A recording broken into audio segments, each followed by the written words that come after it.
Hello YouTubers, my name's Brian and this is Jehovah's Witnesses Questions Answered, and I'll start by saying I'm not a Jehovah's Witness and I never have been. I'm not a former JW.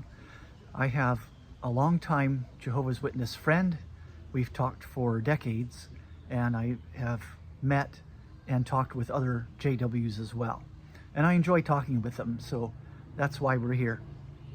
And this is the third in my series of scriptures that Jehovah's Witnesses don't like, or maybe perhaps would be better stated that they would rather not talk about.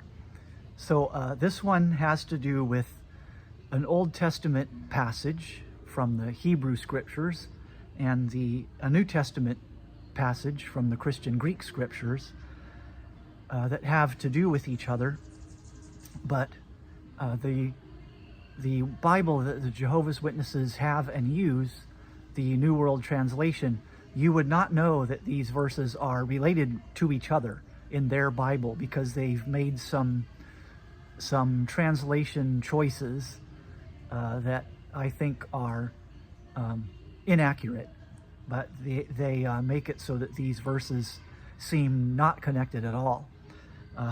But if you point out in the way that I'll share with you here, they might see the connection, and when you do show them this, they'd rather not think about it, interact with it. But if God's at work in their hearts and minds, maybe they will think about it. So this is beginning in Exodus 3:14, a very familiar verse and story to Christians and Jehovah's Witnesses and Jewish people. And this is where Moses is spoken to by God, by Jehovah, by Yahweh, through the burning bush. So it's a very well-known story. Exodus 3:14, where God calls himself I am.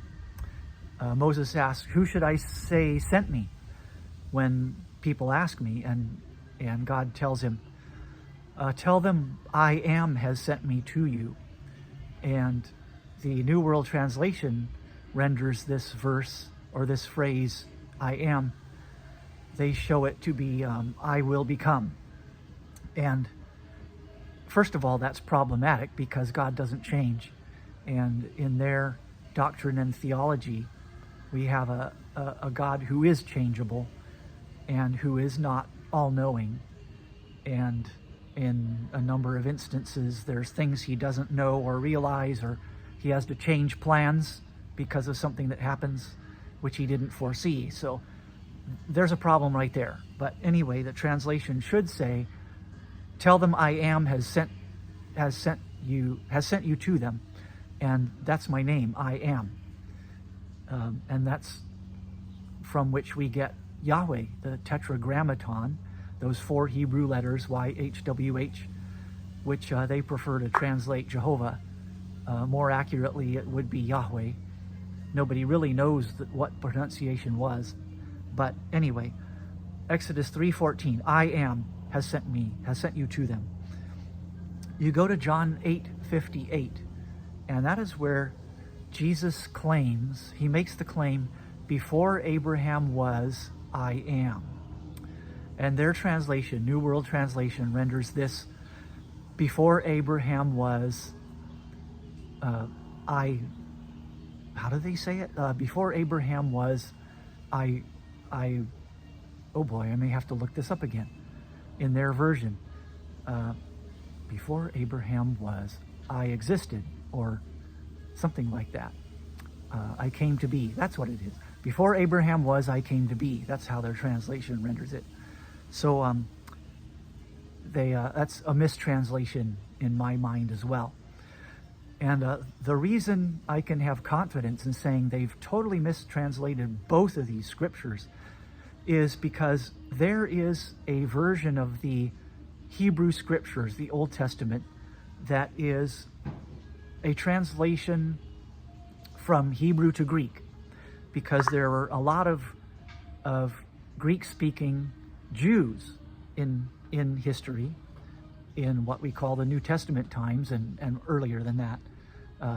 So somebody had the bright idea to say, let's translate the Old Testament, the Hebrew Scriptures, into Greek, because we've got these Greek Jews. Some of them don't even know Hebrew anymore, and so we're going to make the Bible in a language they'll understand. So they made this translation called the Septuagint, and it's abbreviated LXX, the Roman numerals for 70, because that's Septuagint means 70, because the story was that there were 70 scribes that translated this or copied it or whatever. Anyway, the Septuagint is the Greek translation of the Hebrew Scriptures, and you can get this translation online at most of your Bible sites, Blue Letter Bible, Bible Hub, whatever. They'll have the Septuagint there, and as an interlinear, so you can see the Greek and the English. And if you go to Exodus 3:14 in the Septuagint, where it says, "Tell them I am has sent you," the Greek phrase there is most definitely, literally, I am. The Greek words are ego eimi, if you prefer. You know, ego is the Greek word from which we get the concept of the ego in psychology, the self. So it's literally the word I, and so ego or ego, I, and then eimi is the Greek parsing of the word to be. So it's am, and so literally it's I am there in Exodus 3:14. Jump ahead then again to John 8:58, where Jesus says, "Before Abraham was, I am." And it's exactly the same phrase in Greek. Ego eimi, I am. And so here's a connection between Exodus 3:14 in the Hebrew Scriptures and John 8:58 in the Christian Greek Scriptures that you can show to the your Jehovah's Witness acquaintance or friend. You can bring up their interlinear Greek New Testament from the JW website, and you can see where it says ego eimi, and in the English, I am. So you'll literally see it there and be able to show it to them.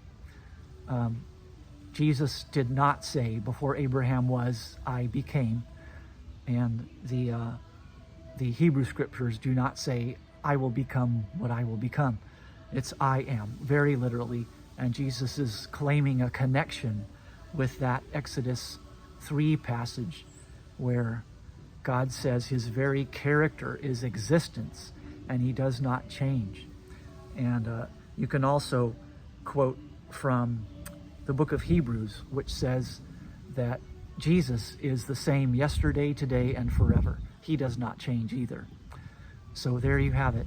I hope it's something that you can share if a Jehovah's Witness friend is willing to really look at the Scriptures deeply for those two passages. It's a really good study you can do with them if they're willing. If they're willing to go through that with you, you know that God's at work on them. Because, as you know, if they get things that start to make them feel uncomfortable, they'll end the conversation or at least change the subject. So I hope you get some traction with that, those two verses. I hope it helps in your witness to JWs, and put in the comments what you think, whether you've used these verses or not, or whether you plan to, and how it's going with you in sharing with Jehovah's Witnesses. Thanks for listening. Take care. Bye.